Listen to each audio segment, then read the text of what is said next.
This is episode 551 on the 1st of August 2022. Another pay-per-view event, another chaotic event, but another classic matches event, and that's how one would describe this year's Summer Slam. Let's take a look at all the matches one by one. The first one was for the Raw Women's Championship, Belair versus Becky Lynch, a match that went down to the wire across generational talents, two of the top in this particular business, though another company would say that no, we have the top women wrestlers in our business, so that competition continues. So let's not get into those minutiae and details, but it was a close match. Both gave an account of how they wanted to keep the championship for themselves. But as it happens often in such events, it's not the match, but what happens after the match that can be a surprise. And there were a few surprises. A few members of the roster who were gone for about a year or 6 months, they used this platform to make a surprise appearance, and then that will change the dynamics of this particular championship and further championships, because one saw the return of a wrestler called Bayley along with two semi-NXT wrestlers who also came along with her, and the way they had their conversation without actually having a conversation, it set up the match for the future. Don't be surprised if there's some sort of a tag team match between Belair and Becky Lynch versus the other three individuals. That is bound to happen. There will be now further crowding for the women's championship match, and that is going to make things even more interesting.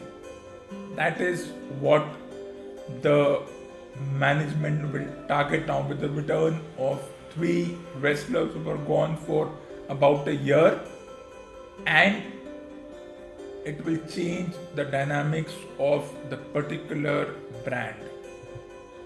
Moving on, this was another match which was expected to go right down till the wire, though it was expected that Lashley would retain his US Championship, and this is exactly what happened, but it wasn't the best of nights for Theory. I'll go into details about that. This became a situation where there were ego clashes. This was always going to happen. With Theory's mind at that moment also looking to cash in on a tired Roman Reigns or Lesnar or whoever won that match. Who won that match, I'll let you know later on in the program.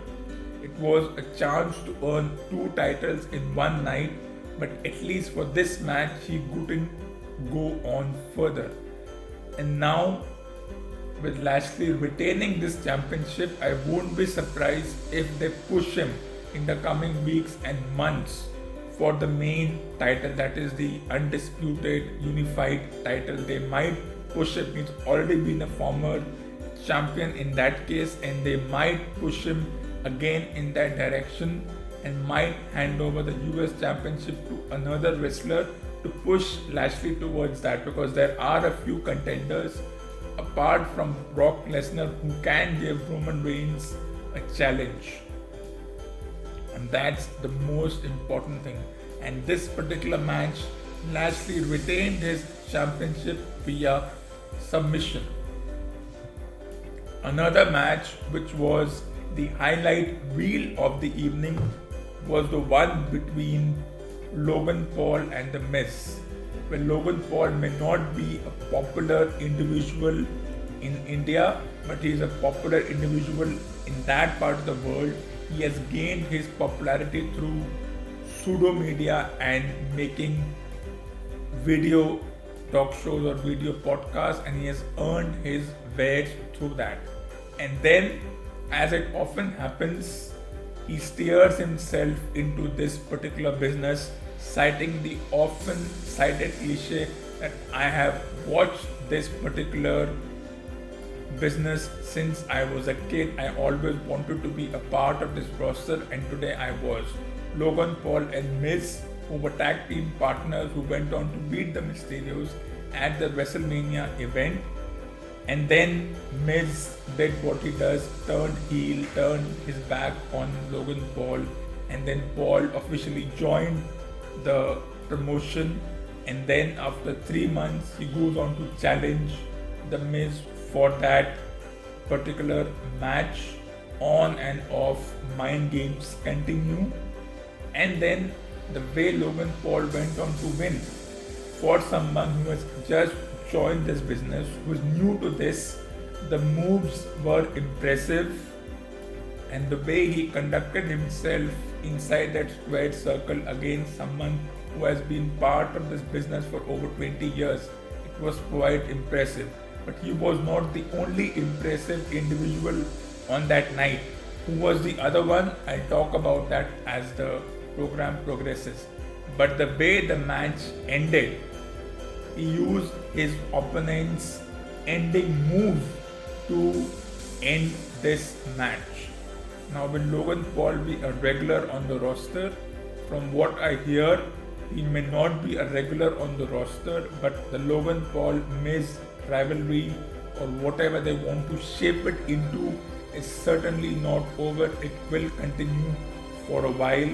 It will be about someone who has been there for 20 years, who's also part of the entertainment business, versus someone who has been part of the entertainment business for a longer duration, who is going into this particular business. Usually what happens is wrestlers semi-retire and go into the entertainment business. This is a very different scenario. This is totally opposite, where an individual who's already made his name in the entertainment business is coming into this particular genre. It's complete opposite, but it's not surprising. Entertainment and wrestling have been together for so long, and it's difficult to know which one who goes where and who goes where. Does a wrestler retire and go into entertainment business? Does someone from the entertainment business go into wrestling? Paul has age on his hands. That's the most important thing, and he would have found some mentors when he was being trained at their performance center and everything. So it's not surprising as to how this thing would shape up. But let me tell you, this rivalry is not over. They may shape it up differently, but it will continue for a while. Another interesting match was Mysterios versus Judgment Day. Judgment Day, a dark faction formed to make sure that whatever the wrongs were happening in the business were corrected, and just the way such factions happen. And we all know why these factions happen.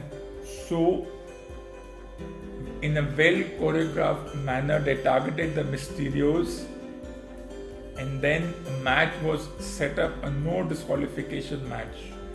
And for a long time, both these teams were even. It was difficult to know which of the two teams would eventually win the match. But then came the surprise. The founder of this particular faction, who was injured by his own team members. As I said, such events can bring up surprises you don't expect. I was not surprised when Edge, the founder of this particular faction stable, made a surprise entry in his own dark and dingy form, which would remind you of the way a certain Undertaker used to make his entrance. He came it was a no disqualification match. He used those conditions to make sure that his former partners were taken out and then helped the Mysterios win. But it wasn't about helping the Mysterios as much as making sure that reminding his former proteges or former partners that you may have taken me out, but I was the one who created this faction and I can dismantle this faction in a matter of minutes. So in the coming regular episodes, you will see another confrontation between Edge, Mysterios, Damien Priest, Finn Balor, and whoever is part of this particular faction. How long will this faction go on? A faction which has not even been there for 4 months. Can this faction continue for a long time? How long will this particular faction continue? Well, that's something which will be very interesting, because I think this will be an on and off again kind of faction, and that's the beauty of this particular sport. And then another match like Logan Paul's match, Pat McAfee versus Happy Corbin match. Pat McAfee is a play-by-play commentator at this level. So he's not a regular competitor, he's a former NFL player, and it's not surprising that former NFL players also wage their wares into this business after plying there, and then they come to this business, they train themselves, they have the body shape, they have the fitness, come into this business, they evolve, they grow, and then there's not one wrestler who hasn't been part of the baseball leagues or the football leagues or the football tournaments. They all have some connection with other sports, whether it's mixed martial arts, boxing, or even the baseball. And Pat McAfee was one of them. He was popular through that particular area. He was also popular through his own talk show, and like WrestleMania where he got to compete, he got another opportunity. Mind games were played for weeks before this match eventually happened. And as I said, Logan Paul and Pat McAfee are not regular on the show, means they don't regularly compete. So for them to pull off moves which even the regular ones don't pull it off with such precision, that is exactly what these two did. And that, for me, apart from the other matches where you had regular competitors, was the highlight. And don't be surprised if next year in the Royal Rumble event they push Pat McAfee and Logan Paul into the Royal Rumble event. It's a possibility. You might see that. I won't be surprised if that happens. It will look like a surprise because the way the commentators will express their astoundedness that, oh my god, these two are in this particular event, but this will happen. This will happen. This has happened before. Will we see Pat McAfee compete for a championship? It looks unlikely, but he will be part of the commentary business, and he is flanked by an experienced individual who's been doing this for the better part of 2.5 decades, so that doesn't surprise me. But I would say that the highlight of the evening, apart from the regular and non-regular matches which had regular competitors compete, that these two individuals have not been part of this business, if we have to be very specific, for too long, but they impressed with their maneuvers, which means they were training when they were not, they were training with others and they had some knowledge, but training is different than performing. You can train as much as you want, but if you are not regular, if you are still able to pull off moves, then that's the impressive part. So Pat McAfee and Logan Paul went on to win their respective matches, which was not a surprise at all. Another interesting match was for the Smackdown Women's Championship. between Ronda Rousey and Liv Morgan. Here there's also a shared history because Liv Morgan cashed in on Ronda Rousey to win that championship, and then this became a sort of a rematch. So the match ended with Morgan retaining it, but the way it ended was something which I'm sure the replays would be looked at, the WWE management would be thinking about it, whether it was spur of the moment, part of the script, or just happened, is something that they have to figure out. They know better, but the referee called on the decision. You can question that. That's the beauty of such things. Once the referee says it's done, it's done. Another match, same result.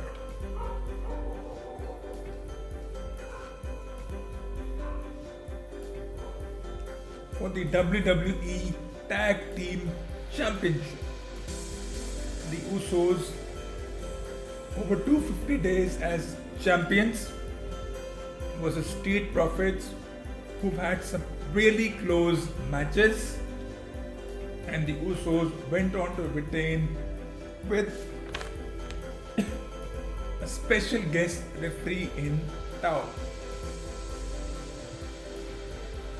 And then came the match of the evening, if that's what you would like to call it. The last person standing match. And the last time you see these two individuals compete.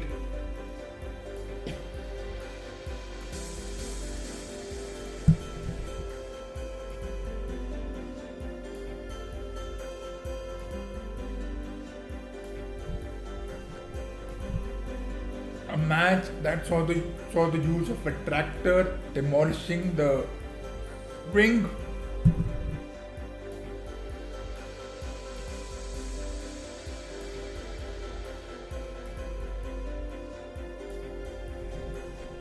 A match that needed 4 individuals to bury Brock Lesnar for the referee to call the count of 10, buried under tables, chairs, and every possible use of stage equipment, which means a match which went in Roman Reigns' favor, but as always, Reigns wouldn't have done it if not without the help of Paul Heyman and the Usos.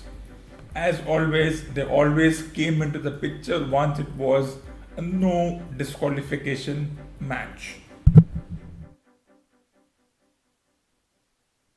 Now Roman Reigns has to face Drew McIntyre in the coming pay-per-view, once again defending his undisputed championship.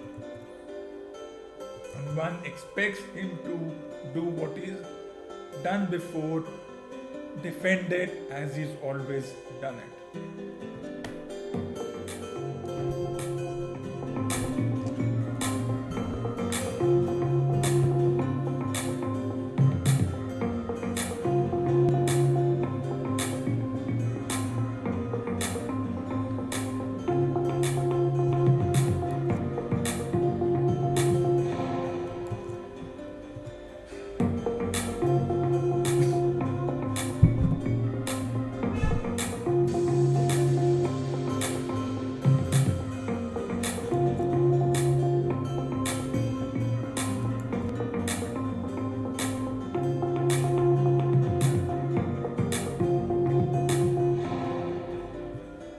So this ends episode number 551 on the 1st of August 2022. Stay tuned for the next episode.